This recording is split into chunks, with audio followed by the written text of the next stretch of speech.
We're live at the For the Fans fan zone in Glasgow as the crowd are really coming in now ahead of this 8 p.m. kickoff. I'm delighted to say I'm joined by the special guest of the evening, Alan McInally. Alan, you must be buzzing for this one. I woke up this morning and I was like, the Euros are going to start. And I drove up to Glasgow this morning. I was walking through Glasgow this afternoon and I thought, where is everybody? And then I realised I'm getting more excited as the games get coming close. I know what the boys are feeling right now. I thought about them this afternoon when they would have been in their bed, running through their job that they have to do tonight, and how excited all the pictures I've seen back from Munich and all the fans. It's going to be absolutely brilliant. All we need now is a result. Pressure on the players, but obviously pressure on Steve Clarke. He's got to get that team selection right. Who's important for you coming into this game? Yeah, I think one of the biggest things, I think we know that, McGinn plays, McTominay plays, Andy Robertson plays, etc. I think McGregor plays. I just wonder what he's going to think about up top. And I haven't said McTominay's name yet, because I don't know whether he even might play McTominay up top, because he might be more of a goal threat, although Shea Adams obviously has more energy possibly, and he might think, we can frustrate them as much as we possibly can and play McTominay in the middle of the park as well. But we need to try and create chances. It's not just about trying to stop them. We need to try and create chances if we're going to take something out of the game. I mean, to be honest, if we play the worst game in the history of football and we get out a 0-0, I'll be absolutely delighted. But certainly Steve wants to get it right, and the boys will be bouncing, they generally will. The good thing is, it's the opening night of the Euros. There is huge pressure on the host nation.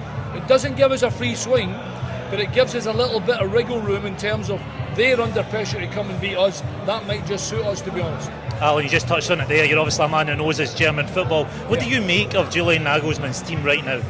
Well, he's struggling. Well, he's got a big decision. Well, actually, the decision's been made. Neuer plays.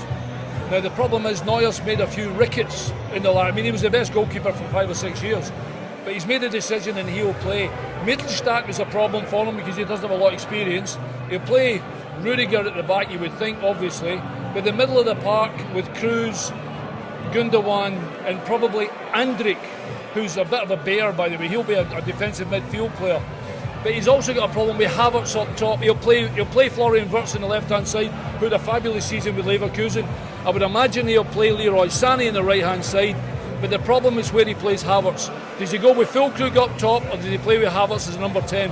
So he's got as many problems as Stevie Clarke has got. But with a bit of luck, that'll be enough of a headache for him that might just make it a better situation for Scotland, that he doesn't, they're under so much pressure and they have to come and beat us. And you've of course been there as a player at a tournament like this. Yeah. A couple hours into kick-off.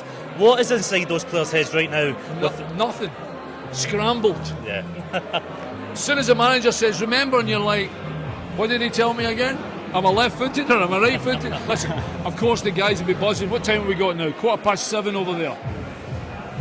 It's just about getting yourself ready. I mean, they've been on the bus, they've got to the stadium, they'll see all the Tartan Army, the bus will be going an inch closer. They just want to get the game started now. Everybody knows their jobs, and I include the bench on that, because we'll need the bench in this. It's not just going to be 11 men. There'll be substitutes made by Stevie Clarke that'll keep us hopefully in with some kind of momentum that we'll get a result tonight. But the lads will just be bursting to play in the opening game of the Euros. Absolutely fantastic. Alan, before we let you go, how far can Scotland go in this tournament? And I'm going to press you, score prediction for tonight. Well, we're 125 to win it, and I only had £100 on that because I wasn't sure.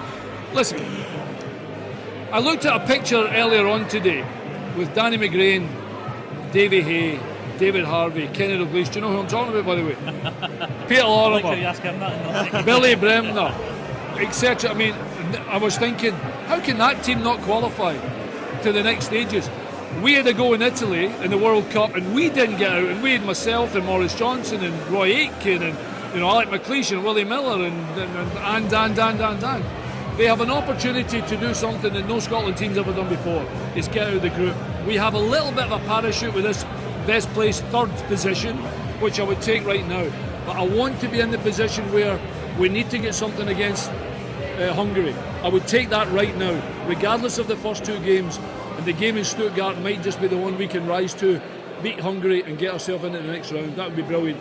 So I'm not going to say any more than hopefully out the group. Let's not go too far, put too much pressure on the lads. Out the group would just be fantastic. Well, Alan, thank you so much for joining us on PLZ Soccer's YouTube channel. Enjoy the game.